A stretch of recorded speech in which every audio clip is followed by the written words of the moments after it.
Hello there, my name's Ron Ashtiani. Thanks to Sean and Baz and the guys for inviting me to come and talk at Imagine 2020.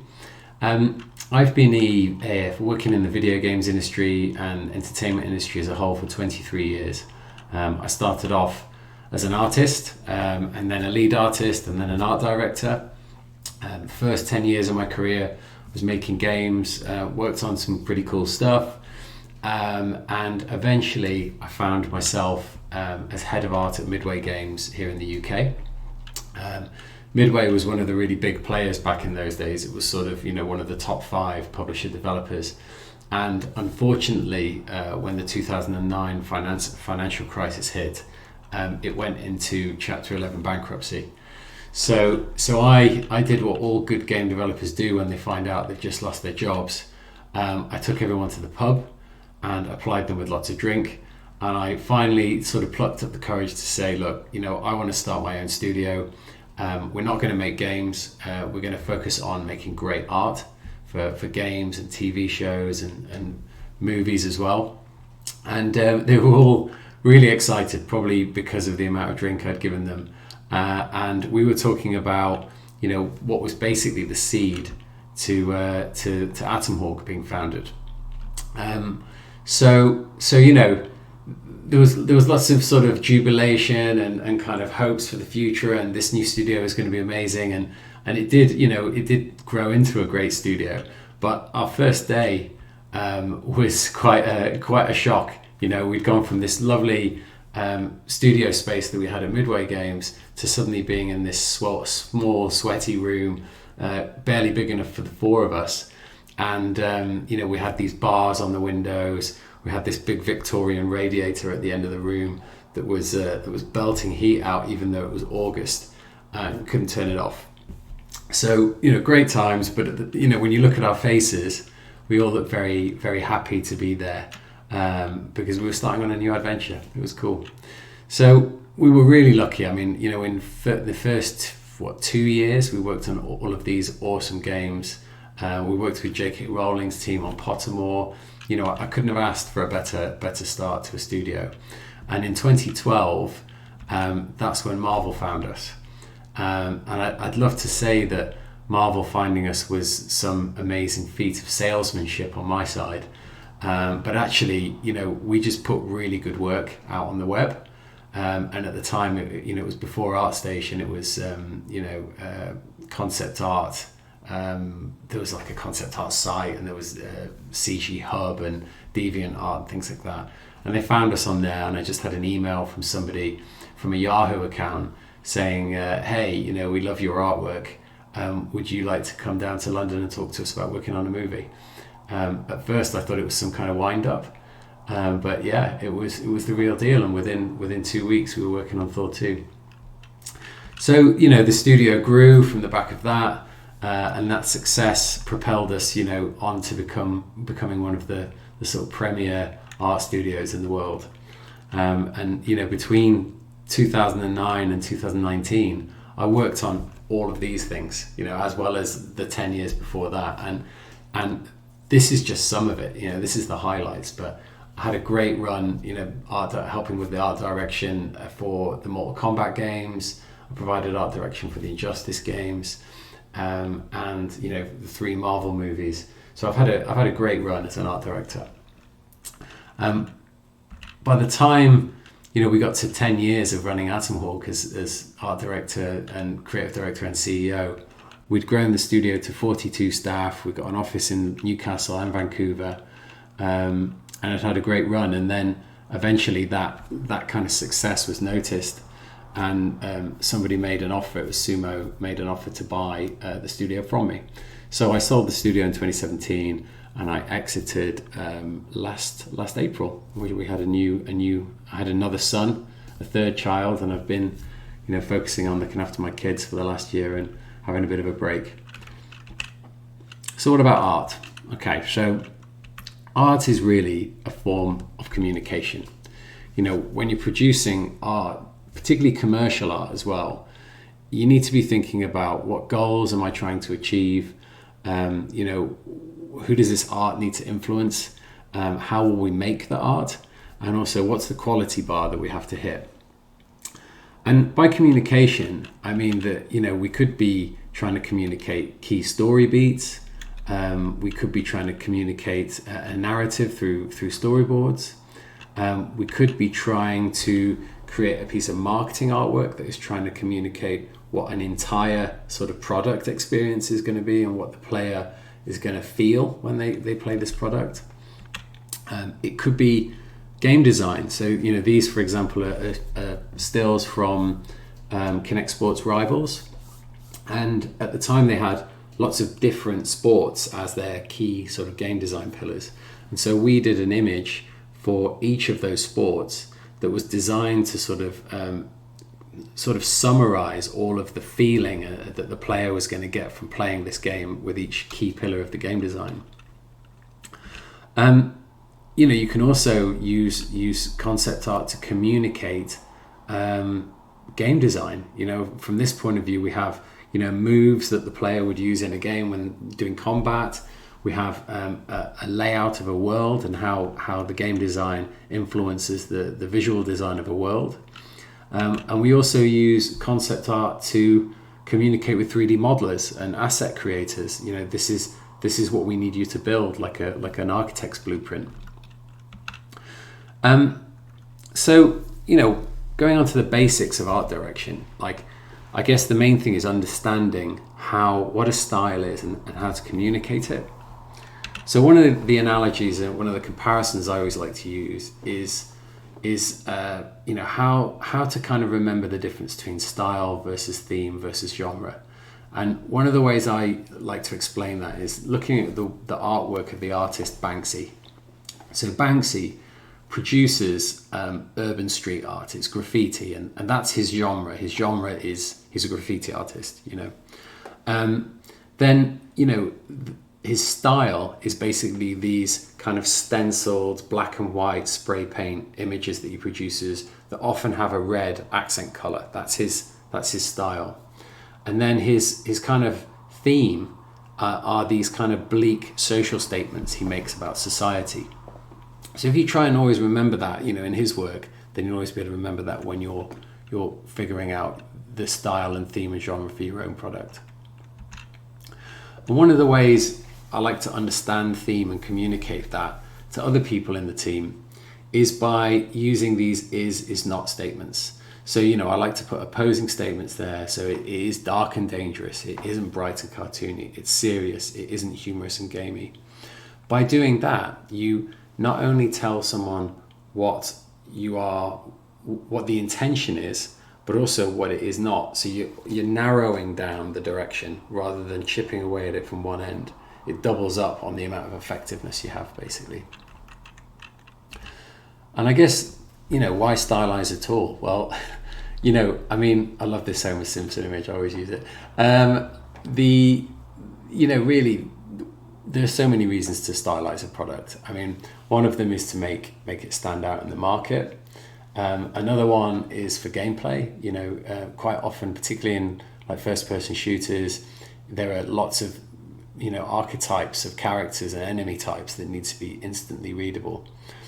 There's also escapism and screen size and power. At the end of the day, if you've got a really beefy PC at home with multiple graphics cards, you want to play something that looks really detailed because that's what you've paid for.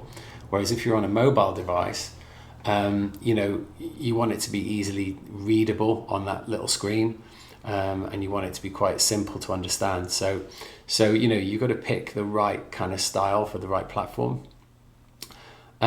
Also, stylization can help with making abstract concepts believable. So by that I mean, if you have a very sort of outlandish kind of fantasy game where people can fly or people have magical powers or any of that kind of stuff, it can really help to stylize the game, because then those outlandish kind of game design features become sort of, I guess the viewer's suspension of disbelief is maintained because they understand that this is stylized, and so it's okay if this guy can fly 50 feet from one thing to another. When it's super realistic, it can look very strange when you have things like that going on. And finally, age range appeal. It's well documented that kids like simpler forms, they like more vibrant art styles and more vibrant colors. Just to give you an example of some stylization variations, I suppose, is, this top row, this is the character lineup from Team Fortress 2. And, while this game is probably more than 10 years old now, it's still one of the best when it comes to, using stylization to define the character archetypes. Each one has their own unique form. Each one has their own unique sort of value patterning. Each one is very recognizable.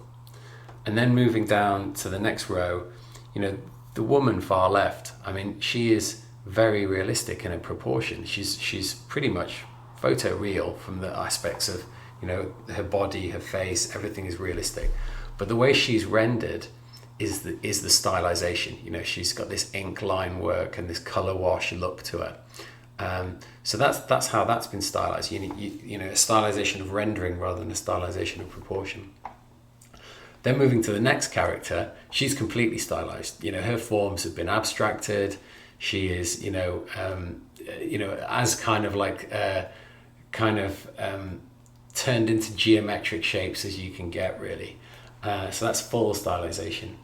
And then even things like these vehicles here, on the left-hand side, we have a very realistically rendered vehicle, but its shapes overall are futuristically stylized, Whereas this other tank to the right of that from Battlezone, that's been fully abstracted.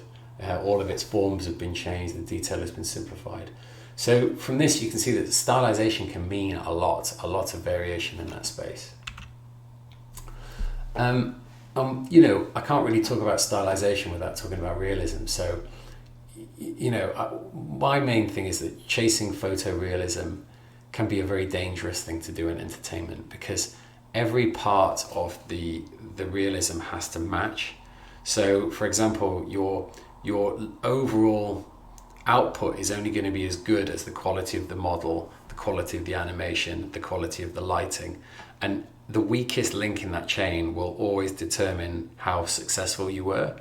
So when you look at, for example, Princess Leia on the right-hand side, as a still render, she looks pretty good. But when we saw her actually talking at the end of Rogue One, that's when, for me, it completely broke.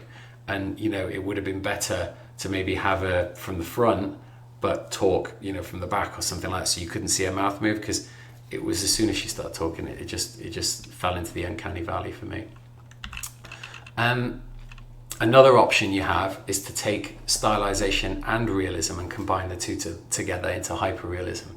I always think that Rocksteady's Batman games were a great example of this, and I saw Dave Hago, who's the art director at Rocksteady, do a talk about hyperrealism. It was a great talk. So that's where you take elements of what people perceive as being real, so shininess, detail, lighting, and you combine them with stylization, usually in proportions, and really play with how things look. So, for example, with this example of Guile, bottom right here from Street Fighter, he's very realistically rendered, but he is, the original kind of stylized kind of proportions, and you get sort of the best of both worlds then, because you can get away with a lot, but it still looks very realistic, which is cool. So, defining a style, how do we go about that? Well, one of the ways that I like to try and find new styles is by blending themes and styles together. It's a great place to start if you don't really know where you should go with it at the beginning. So, for example, if I take steampunk and I mix it with Victorians, summarized by this image of Queen Victoria, what do we end up with? Well, we end up with The Order. Fantastic looking game, steampunk weapons and sci-fi in a Victorian world. So we'll do one more. Okay, so we have the Holy Bible, which is epitomizing the telling of a story of one person who will rise up and save us all. The oppressive, fascist regimes trying to control the poor. and the space race summarized by this astronaut. And from these, we end up with Star Wars. So you can see how you can mix different things together to create something new. And that always starts with reference gathering. And I can't stress this enough. You know, the best projects, the best, most thought out art direction and artwork comes from doing a lot of reference gathering. And I think as an artist, there's always an instinct to just start painting. You know, you have an idea and you just want to make it, and you've got to kind of really resist that idea and do the reference gathering first. Another great example of kind of like blending styles together is this from Gears of War. So this architecture is from Gears of War, and they mix together Gothic architecture and that kind of Bioshock mechanical sort of biology of H.R. Geiger. And by mixing the two of those together, they were able to create their own style. This is a little test image that I produced myself. So I wanted to see if I could create like a diesel punk kind of, flying craft. And I mixed together sort of diesel engines from, 1950s, 1960s, slightly kind of sort of just post-war jet era kind of planes, and also like steam locomotives from earlier on in the 20th century, to kind of come up with something that had this kind of diesel punk theme. And I think, when you're also thinking about the style, you also have to think about what your artistic target is. So, that's not only thinking about the style itself, but also how the product is going to fit in with a lineup of other products. So if you're designing art for yourself, that's less of an issue. If you're designing a game or a film, you don't want to produce something that was exactly the same as somebody else. You've got to do a bit of market research. And I think once you've done that research and you've gathered your reference, then you're able to start planning out how this reference fits out in the general scheme of your product that you're trying to create. So for example, using these rangefinders is a great way of explaining not only to yourself but also to other artists on the team who are maybe going to be working on this with you, how these different reference points fit together in the vision that you have. And then once you have that vision, you can then start to play around with different stylization levels. So for example, we have this female character, on the left hand side she's still pretty stylized, but on the right hand side she's been completely abstracted, and we look at all of these stages in between. You can also do similar exercises for things like detail. So going from stylization, just line art and color, right through to adding a little bit of detail into that. And then finally, once you've sort of explored these different ranges, that work isn't wasted, because you're then able to say, okay, this piece of exploration we did was too realistic, this piece of exploration was too stylized, and this in the middle was just right. You can also play around with the same artwork, the same sort of characters in different styles. And this, for me as an art director, this is the most fun, because this is where you get to try lots of different ideas out. So you see here, the same characters tried out with slightly different rules around the style. And also one of the things I like to do, again, going back to is and is not reference sheets, is pulling the reference into sort of categories and saying, this is good reference and I like this, and this is bad reference. The reason for that is because artists might take, if I just gave them the images on the right, an artist might take that sheet and go, okay, I'm just going to find a little bit more reference on Batman, and then go and find this George Clooney Batman on the left-hand side, which is absolutely not what I want. So by saying it is this and it isn't this, I'm narrowing it right down. That George Clooney Batman suit was possibly the worst. And what I was trying to show in this is not reference sheet, tongue twister, is that less can sometimes be more. And in those Batman films, each Batman film, they made his suit more and more outlandish.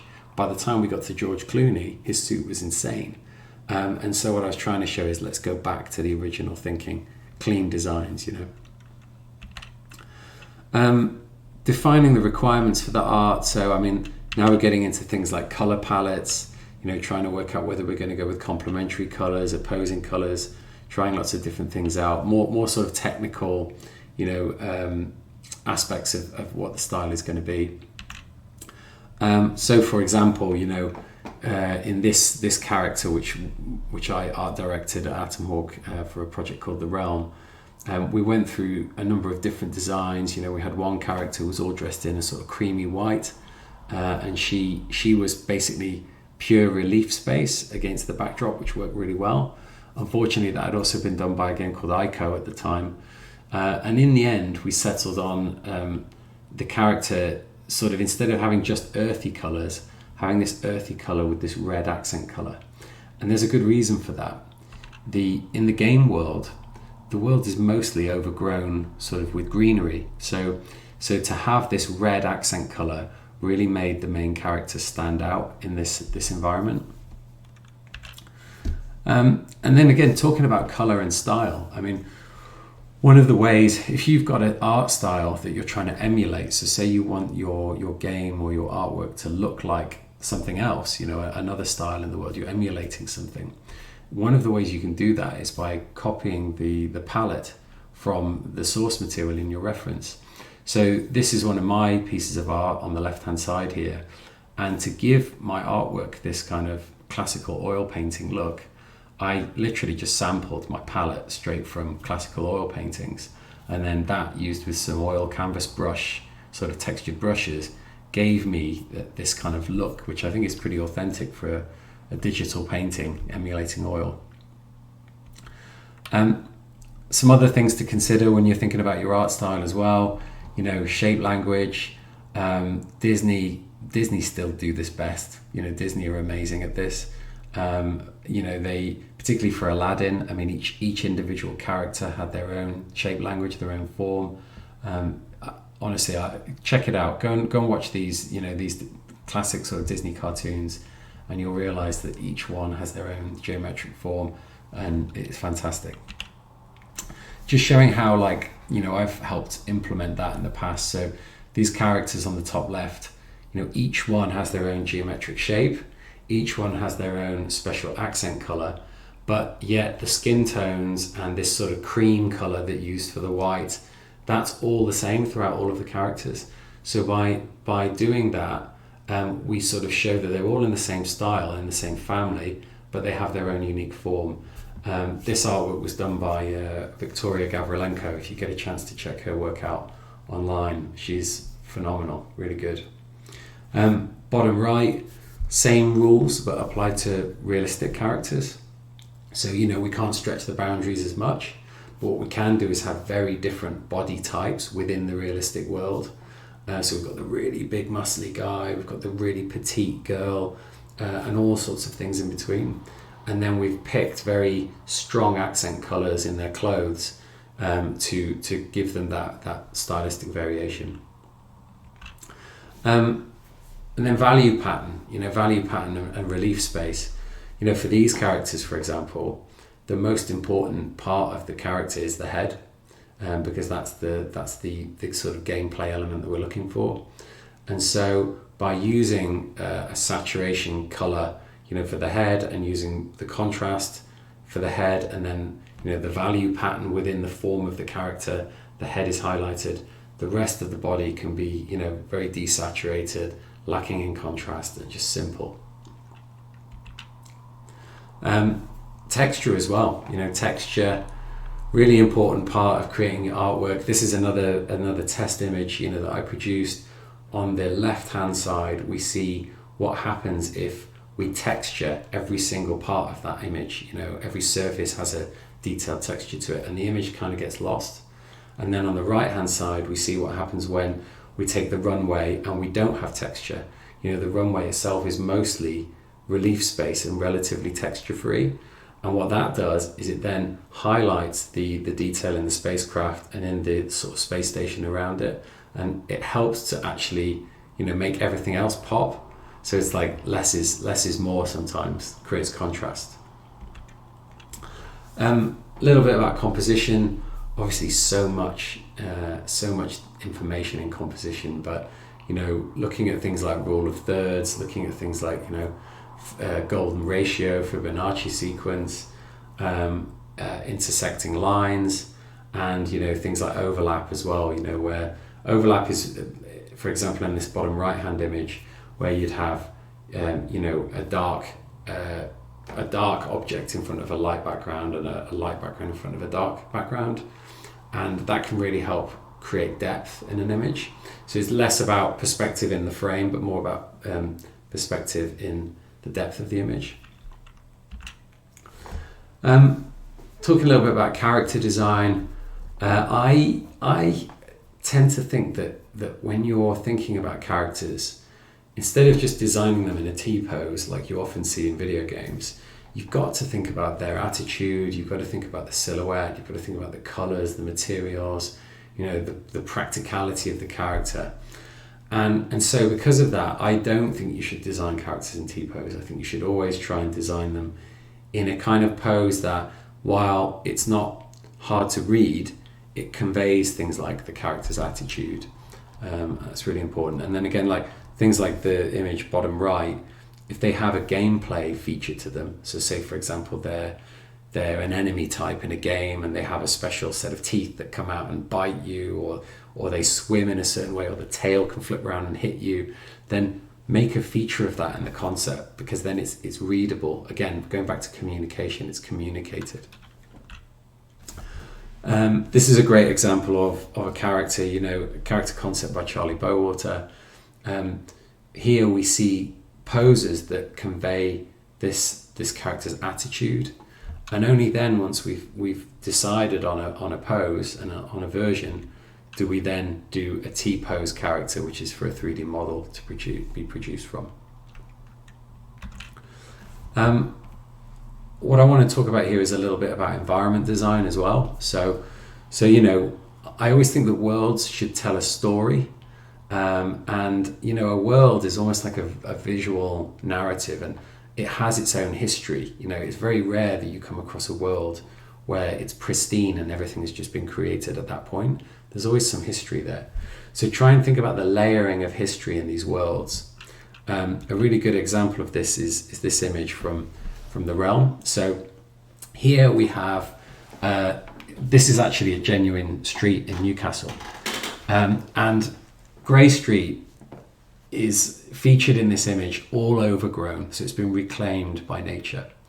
So you might sort of think, well, when could this be? And this massive sort of machine on the left-hand side, this is not of our era now. So this is a futuristic machine that is also overgrown. So what this is doing here is it's showing us that this is our world today, in the future, reclaimed by nature, but it's quite distant into the future, because this machine on the left-hand side is not of our current time, and it must be fairly futuristic, maybe 100 years from now, something like that, maybe more. So what we're showing here is that this layering of history is telling a story without there having to be a narrative for it. And also, when you design worlds, you have to think about gameplay as well, particularly in video games. So, for example, in this particular image, we have a world that the game designers wanted to gate the progress of the player between each section. Now, we could have done something really sort of expected, like, just road closures in the game world. And, that would have been all right. But frankly, it's a little bit gamey. People have done it before. And so we already knew with this game that it was going to be a futuristic dystopia. And we thought, well, why not have it so that the sea level has risen? And because the sea level has risen, certain parts of the city have been cut off. And that means that as the sea level rises and falls, the tides kind of control which access you have to the city. So then we started to work on what that actually looks like. And on the right-hand side here, you see an image by Pete Thompson of roads that connect different parts of the city together, and the sea being very, very close up to these roads and bridges. We also have these massive water pumps that are pumping water from one part to another. so that we're also controlling the gating within the city. On the left-hand side, we just see a diagram showing how different parts of the city fit together, with the slum levels being potentially liable to flooding, the upper levels being sort of where the rich live, and then the roads that connect them in between. And like, I think also with game design, game designers sometimes just need a certain setup for their game to work. They're not always that sort of sympathetic as to what the art should be like. So in this instance, the game designers wanted a room where there were lots of cover objects that you could shoot over the top of in a gunfight. Now that could have very easily ended up being a warehouse full of crates, as you often see in games. But in this case, we were able to say, okay, what if, instead of having crates, we had pews? And what if this was within a church? So we were able to sort of wrap a visual kind of casing that made sense around a game design element. And then once we sort of grey boxed that out and game design could confirm that it worked, we were then able to do a paint over of that grey box and produce a piece of concept art that would then inform the 3D team. So I'm on the last bit of my talk now, but what I want to show you is how these different elements I've talked about today come together in a project. So, Guardians of the Galaxy was one of the big projects for me and my team at Atom Hawk. And, James Gunn had a fantastic vision for this project. And working with production designer Charlie Wood, he set this kind of statement as to what this product would be. And when we first got asked to work on Guardians of the Galaxy, it was a bit of a weird one because we'd never heard of it. And we looked up the comics and we were kind of like, this looks a little bit lame. It's been reborn several times over the last few decades, each time with a different character lineup. Hadn't been a particularly successful comic. So for Marvel to choose this one seemed a bit left of field. But once they kind of told us that it was a blank canvas and we could pretty much, reimagine this, then suddenly as artists, the juices get going, you get excited about it. So, we started off by looking at reference points, looking at, our theme, genre and style. So, things like these kind of pulp sci-fi productions from the 1960s and 70s, things like Forbidden Planet, Fantastic Voyage, Barbarella. Some of these were quite sort of funny, tongue-in-cheek kind of movies, but they had a fantastic color palettes and great imagination, and they were quite humorous at times. And all of that would also be kind of referenced back to the 1980s as well. So in the movie, Quill is abducted by space pirates, and the only thing he has on him at the time is this Walkman with this mixtape, and it becomes like a defining sort of comfort in his life, as he goes forward. And if you remember this Walkman, I'm 43 and I had this Walkman. This was the coolest thing you could have as a sort of early teenager. You'll see in a minute how it reoccurred through the movie.